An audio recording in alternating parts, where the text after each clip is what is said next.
Ito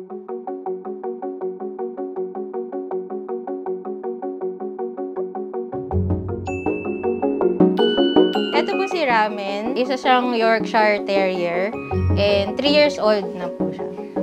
Yung Ramen kasi, mahilig ako sa Japanese name. So, para kakaiba siya, since mahilig ako sa noodles, Ramen siya. And then, may partner siya na isa pang cat. Nori naman yung name niya.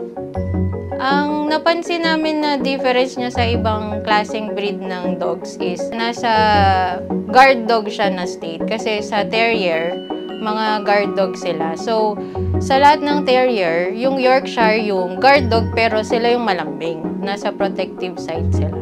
Kapag magkakasama kami sa room ba o manonood kami ng TV or movie, kailangan nakasiksik siya sa amin. Hindi pwedeng left out siya kasi yun yung kanyang way na para sabihin na kasama ako dyan, hindi ako pwedeng di kasali. Ganun siya maglambing. Tapos didilaan ka niya hanggang sa maubos yung lasa mo. Pag meron kang sakit, mas lalo siya nagiging clingy. Mas lalo siyang tumatabi sa'yo, laging nakahiga sa tabi mo, ganun sila. Pag may ibang tao, usually, sobrang parang nakakatakot siya. Yun yung pinoportray niya kasi kahol siya ng kahol. Pero once na naamoy ka na niya, nadilaan ka na niya, magiging parang, okay na to, naamoy ka na to. You're good na. Seloso siya. Seloso siya compared sa ibang mga dogs. Lalo pag sa amin na family niya, pag may ibang nag-hug or nag-kiss, magagalit siya or tatahol siya, ganun. Sa hayop naman, doon iba yung kanyang way kasi masyado siyang nasa defensive. So, lagi siyang kumakahol. Hindi siya madalas na papatame agad pag sa hayop. Usually, pag nilalakad namin siya sa mall, kapag parang na-intimidate kasi siya, lalo small breed sila.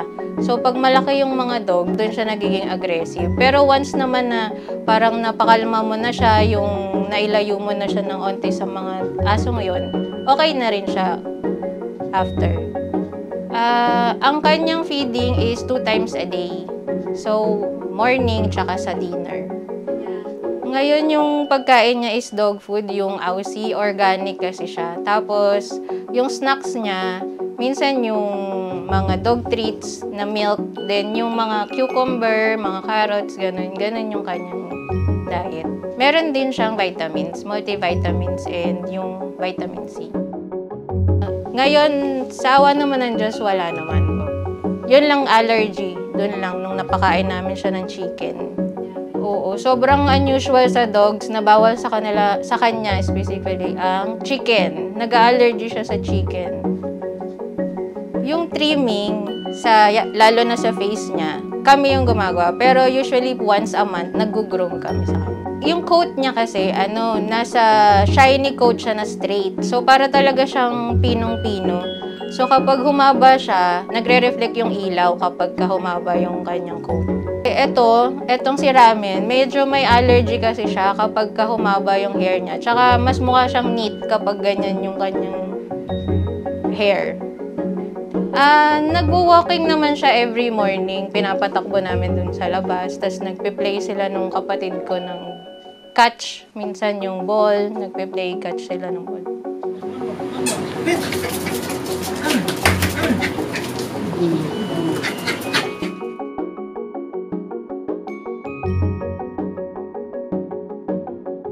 Pag sinasabi namin I love you, nagre-react yung tenga niya. Tapos yung ilong niya nag-snitch, yung parang gumaganon. Beautiful eyes! Kaya niya rin mag-fetch, jump, walk, tsaka po. Stand. Yay! Good boy!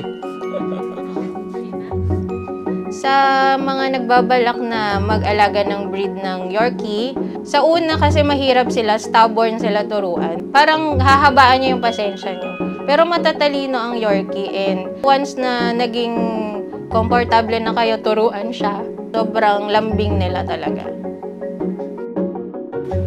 Binabati ko po pala ang Magigan family, Ochavez family, Villafuerte family, Ortiz family, at ang lokal ng poblasyon at ang buong kapatiran. At good morning, Kuya! Pag-ibig!